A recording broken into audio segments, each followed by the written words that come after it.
Welcome back, lazy gamers. Welcome back to ARA History Untold. If you're wondering why I have picked the easiest game difficulty on this game setting, I want to A/B test placement of crafters and harvesters to figure out what's the best way to play stuff. Imagine you have a 4 or 5 zone region and are ready for some industry. What's the best combo of crafters that will get you the best yield? In this video, we will break this down for ceramic shops, butcher shops, and fermenting bits or tanneries, and at the end cover some nuances with other industries too. Consider ceramic shops in a 5 zone region. What's the best setup? 1 workshop with 4 ceramic shops? Or 3 with 1 stone pit? Maybe just a stone pit with 4 ceramic shops. What about 4 stone pits with a single ceramic shop? With butcher shops, since they raise the harvest yield of animal nodes, and if the animal nodes are farmable, are they better than farms? Tanneries and fermenting pits raise crafting production of other tanneries and fermenting pits respectively. So how many in a cluster should you aim for? Does building a workshop before this cluster speed things up? Stay on for a summarized cheat sheet at the end. So I picked Harun al-Rashid here because he does not get any special benefits for industry production or crafting or harvesting, and he was the first that popped up matching my criteria. Pretty much all information here has been sourced from the online game help and from my experience with numerous playthroughs. The first test here is going to be workshop and 4 ceramic shops. Then workshop and 3 ceramic shops and a stone pit. Basically, I'll keep reducing the number of ceramic shops and keep adding stone pits, and then we will see. So the first ceramic shop you build is 1 in 7 turns. The workshop helps me get these ceramic shops faster, but right now we are producing 0.2 ceramic shops a turn. So the last ceramic shop has been built. I see I'm producing 0.5 ceramic shops a turn, which means basically 1 every 2 turns. Now in this same situation, I will demolish my workshop and we're going to replace this with a stone pit. So as of now, we are at 0.5 ceramic shop. A stone pit here, I get a plus 5% craft production to each one of these. So now we are at 0.7. So we are definitely making like 40% more. I'm going to demolish this guy and place another stone pit here. So 2 stone pits, but instead of 1 stone pit affecting 4, I have 2 stone pits affecting 3. The ceramic shops has reduced to 0.6. Yeah, if I delete this, it's gonna get even worse. But let's try it out. In the name of science. At the easiest difficulty, even though we are not doing shit, we are still 3rd. I wonder what these guys are up to here. Yep, now with 4 stone pits, our yield has dropped down to 0.3. From the looks of it, in a situation like this, if you start with a workshop, put a ceramic shop, so it saves you maybe a turn or 2 to get your production of your thing started. But once it's started, you need 1 stone pit to magnify that effect. But beyond that 1 stone pit, it is far better to put down more ceramic shops rather than a stone pit. But keep the option open to put a stone pit down if your region is a very high material count. So 5 ceramic shops make you 0.6. Let's demolish 1, right? So from 0.6 we go down to 0.5. Now with the stone pit we will go up to 0.7. So I think 1 stone pit and how many ever ceramic shops are allowed is the right combination. And if you do get a workshop before you get this bunch, then let's say there was a workshop here and then you got your 3 ceramic shops and then the stone pit, that will just, the only benefit that gives you is, of course, I mean, you get the workshop to do stuff, but you get these ceramic shops a little quicker than you would have normally got. This is how easy the easy difficulty is, by the way. I'm not doing anything, but I'm the first civ to reach the Iron Age. It's absolutely impossible to lose playing at this difficulty level. Alright, so we're going to try and put a farm on the sheep and see if we can place, I'm hoping this is a 5 zone region, but I'm going to see what combination of butcher shops and farms gives me the best yield of the sheep.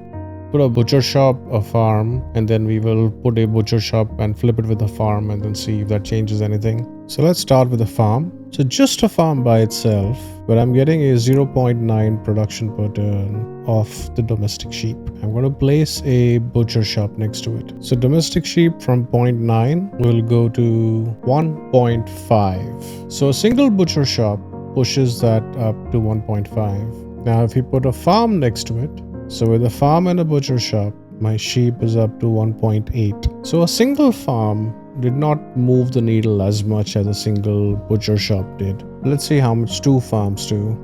We have gone to 2.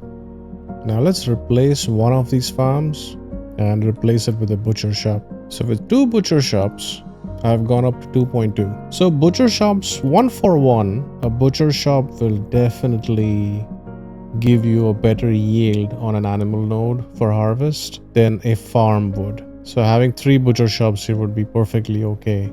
Now along with butcher shops, stables also give you the same benefit. So you can pair a butcher shop and a stable with horses. That's feels like a natural thing to do. The next test to check is a workshop with tanneries are all around it. Is that a better combination for the tanning resources, or is just going only tanning industry all over is going to be better? So I'm making 1 in 10 leather right now. And because of the workshop, I probably got it maybe a turn sooner. Tannery number 2 is up. It's 1 in 9. So tanneries give 25% craft production to other tanneries and upgrades in the region. So you always want to stack them together. Went up to 0.4. So if I don't build a workshop here and put a 4th tannery here, so from 0.4 we have moved to 0.7. Whether you build one workshop in here or not and then stack the rest with tanneries, having as many tanneries as possible clustered in the same district is probably the way to go to maximize your yields. But of course, if your yields would be slightly lower, but if you have a workshop in there, the workshop by itself is useful and can do things. But for all practical purposes, whenever a building gives you a benefit to its kind, it's always better to have them clustered together like this. Yeah, so we had a 4-zone region here. One had a bison and a grain. And now the grain takes a farm and that takes a hunting camp. So there is no real one thing that you can build that will raise the harvest production of each. A butcher shop will only raise the bison, while a granary will only raise the grain. But a dwelling is nice because it gives you 25% craft production and harvest production to all improvements in the region. The key thing is harvest production. So the bison went up from 0.5 to 0.7 and the grain went up to 1.3 from 1. Now I have one more empty pot and I'm not sure what to do here, but it'll either be a butcher shop or a granary most likely, or maybe even a farm. Here are some considerations with other improvements. Apothecaries and later chemists and their upgrades provide craft production to science and government improvements. Note that the only government improvement that can craft anything is the Great Hearth, Gathering Hall and City Hall. So as far as government improvements are concerned, an apothecary or a chemist in the city center would work. But since it also speeds up science crafters, having schools or libraries next to them is worthwhile too, maybe in its own dedicated region. Bakeries paired with commerce improvements give additional food per commerce improvement next to it. If food is a premium in your game, this is your play. Blacksmiths and upgrades give craft production to adjacent military improvements. Again, the only military improvement that can craft anything is the armory. So leave a spot open for an armory or two next to a blacksmith. Fortresses, barracks or docks don't craft anything, so those can go anywhere else. Weavers are quite versatile since they can buff craft production of religion and culture improvements. Flower fields, coffee houses, movie studios for culture, and city temple and monastery for religion. Inn, hotel, pub give gold if next to other commerce and culture buildings.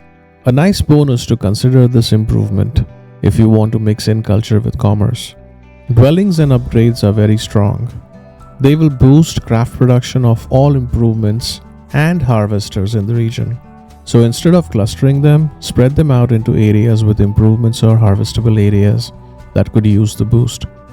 I think dwellings are quite useful in regions with multiple disparate resources. Let's say you have a deer and grapes in a region, a hunting camp on one, a farm on the other, and you are deliberating between a granary and a butcher shop. Know that a dwelling will raise the harvest rate of both. In addition, mills and windmills will boost industry improvement crafting. They also give food from all farms in the city. Granaries, grocers will boost harvest production of all farms in the region. Here is a handy cheat sheet, and I'll provide the link to this in the description below. I had put out a similar cheat sheet almost close to a year now ago, and yeah, that is pretty much outdated. And that is kind of incomplete, and it had definitely had some mistakes in it too. So this one I think is more accurate and definitely reflects what's current with release 1.4. But yes, I fully expect there will be more changes, more balance patches and updates, maybe even more buildings and more complexity in this existing hierarchy. I'm really hoping that at some point we do get a map pins feature akin to Civ 6. I think planning ahead and planning early is going to be the key to playing this game well on higher difficulties. Hope you find this useful and have fun with ARA History Untold. If you have made it this far and have enjoyed this video, please leave a like, share with your friends, or consider subscribing. And if you're already subscribed, my heartfelt thanks to you. Thank you.